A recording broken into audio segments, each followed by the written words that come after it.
I wasted 2 years putting my money in the wrong account. Not the wrong investment, the wrong account. And it quietly cost me thousands of dollars in tax I never had to pay. Nobody warned me because everybody online argues about what to buy and almost nobody explains where to put it first. Here's the number that stopped me cold. In 2025, the typical Australian in their early 50s has around $115,000 in super, and half of us have less than that. Half. So if you're in your 40s or 50s and you're finally ready to get serious, there's one decision you have to get right before you invest a single dollar. Get it right, and the tax office basically hands you free money every year. Get it wrong, like I did, and you leave that money on the table. Stay with me, because by the end of this, you'll know exactly which account to open first and why. If you're sitting there thinking, I don't even know the difference between super and a normal investing account, good, you're exactly who this is for. I didn't either. For years, the word super just meant a number I ignored once a year when the statement showed up, and investing felt like a separate, scarier thing that other people did with apps and brokers.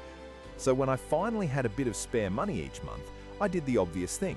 I opened a brokerage account because that's what all the videos showed, and I started buying. And it felt great. I was finally doing something. But here's what I didn't know. By skipping past super, I was choosing to pay full tax on every dollar I invested, when there was a legal way to pay less than half of that. I just didn't understand the choice I was making. That was me. And here's what I know now. Here's the real problem, and it's not laziness and it's not lack of money. The real problem is that the two accounts do almost the same job. They both hold investments, but they're taxed completely differently. And nobody sits you down and explains the trade-off in plain English. So most late starters do one of two things. They either ignore super completely because it feels boring and far away, or they panic and tip everything into super because someone told them it's tax-free, without realizing they just locked that money away until they're 60. Both of those are expensive mistakes. One costs you thousands in tax you didn't need to pay. The other can lock up money you might actually need before 60 for a house, an emergency, a career change. Remember that number from the start? Most people our age have around $115,000 in super and a lot less invested anywhere else. That means for most of us, this one decision, where the next dollar goes, matters more than almost any stock pick ever will. So let me show you the simple way to decide, with real numbers. Here's the part nobody tells you. The choice between super and a brokerage account isn't about which one is better. It's about one question. When do you need the money?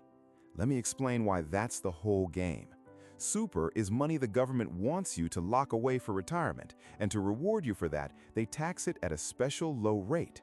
When you put money into super before tax, which is the part most people miss, it's taxed at 15% going in, not your normal income tax rate, 15%. Now, compare that. If you earn a normal Australian income, the tax on your top dollars is somewhere around 32 to 37 cents on every dollar. So picture $1,000, send it into super before tax, and roughly $150 is taken. Take that same $1,000 as normal pay and invest it through a broker, and $300 or more is gone before you've invested a cent. That gap, that's the free money I was leaving on the table for 2 years, every single year. So here's the simple rule I wish someone had given me.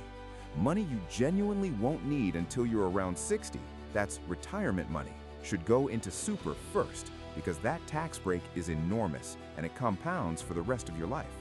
Money you might need before 60, a house deposit, a safety net, a what if I want to change careers fund. That's what a brokerage account is for, because you can get to it anytime. Now, I can already hear the objection because I had it too. But Jake, locking my money away until 60 is terrifying. What if I need it? And that fear is real. But notice, the answer isn't to avoid super. The answer is the two-bucket split I just showed you. The money in your brokerage bucket is your what-if money, sitting there, reachable any day of the week. So super being locked isn't a downside you're putting up with. It's the feature you're being paid for. You're only ever locking away the money you weren't going to touch until 60 anyway. The lock is the entire reason that tax break exists.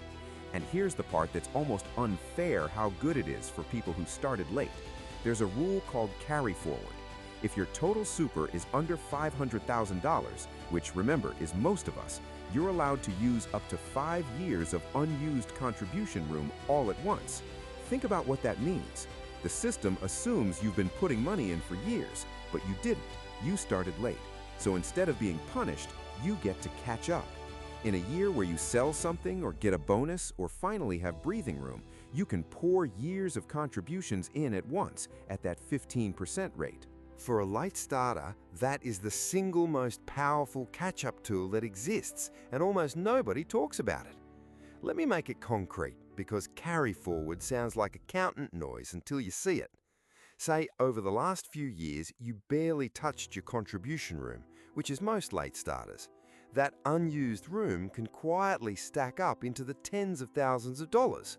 So in one strong year, you sell something, you get a bonus, the mortgage finally eases. Instead of being capped at a single year's limit, you might be able to put a whole pile in at that 15% rate and rescue a big chunk of your income from the higher tax you'd otherwise hand over. That is not a loophole. It's a rule the government built on purpose, specifically so people who fell behind get a real way to catch up. This is what I mean when I say it's not about the investment, it's about the account. Same money, same shares inside, but one path quietly keeps thousands more of your dollars working for you. So here's exactly what I'd do this week in order. Step 1. Log into your super and actually look at it. I know, boring. Do it anyway. You're checking 3 things: how much is in there, what it's invested in, and what fees you're paying. Most people have never looked, and a quick check often turns up money sitting in a cash option earning almost nothing, or 2 or 3 old accounts quietly charging you fees. When I finally looked at mine, I found an old account I'd completely forgotten about, charging me for insurance I didn't even need. Sorting it took about 10 minutes. Fixing that alone can be worth thousands over the years you've got left. Step 2. Split your money by when you'll need it. Take whatever you can invest each month and ask the simple question: is this retirement money or might need it before 60 money? The retirement portion goes towards super. The I might need it portion goes toward a brokerage account. You don't have to be perfect. Even just being aware of the difference puts you ahead of where I was for 2 years. Step 3. For the retirement portion, set up extra before tax contributions to super. You do this by telling your employer or your payroll system to send a bit more into super before you're taxed on it. That's the move that gets you to 15% rate. Start small if you need to. Even an extra 1 or 2% of your pay set and forgotten compounds into something serious over 15 years. 3 steps, an afternoon of effort, and unlike picking the perfect investment, every one of these is fully in your control. The tool I'd point you to is the free Money Smart Super Contributions Calculator from the government, the same Money Smart site I've mentioned before, run by ASIC. It's free, it's Australian, and it does the one thing that finally made this click for me. Here's how to use it. Go to moneysmart.gov.au and search for the Super Contributions Calculator. Put in your income, your current super balance, and then try adding a small extra before tax contribution, say $50 or $100 a fortnight. Watch 2 numbers. The first is the tax you saved this year. That's the instant win. The second is how much bigger your super is by retirement. That second number is the one that got me, because it shows the extra contributions plus all the growth on top over the years you've got left. And do it with your real numbers, not mine. Because when you see your own tax saving in your own situation with your own balance, that's the moment this stops being theory and starts being a decision you actually make.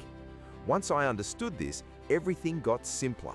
I stopped feeling guilty about not picking the perfect investment because I realized the account was doing a huge amount of the work for me. The money I don't need until 60 goes into super before tax, quietly saving me thousands a year and compounding the whole way. The money I might need sooner sits in a brokerage account where I can reach it. I'm not going to pretend 2 years of paying extra tax didn't sting. It did. But here's the thing about starting late. You don't get those 2 years back, but you absolutely get the next 20. And 20 years of putting money in the right account at the right tax rate with carry forward to catch up changes what your 60s actually look like. That's the real result. not a magic number, control. You stop guessing and you start making the one decision that quietly compounds in your favor for the rest of your life. So before you go, 2 quick things. If this made the super versus brokerage thing finally make sense, hit subscribe. I put out 1 episode a week for people who are getting serious about money a little later than they planned, and I keep it honest and jargon-free. Next week, I'm doing the one a lot of you have asked for, ETFs explained for people who hate finance, what they actually are in plain English and the exact ones I look at. If you've ever nodded along to the letters ETF without really knowing what they mean, that one's for you. And tell me in the comments, had you even heard of Carry Forward before this podcast? I genuinely want to know, because almost nobody has, and I read every reply. One honest note before I go. I'm not a financial advisor, and this isn't financial advice. It's what I learned the expensive way. Super rules and tax rates change, and your situation is your own.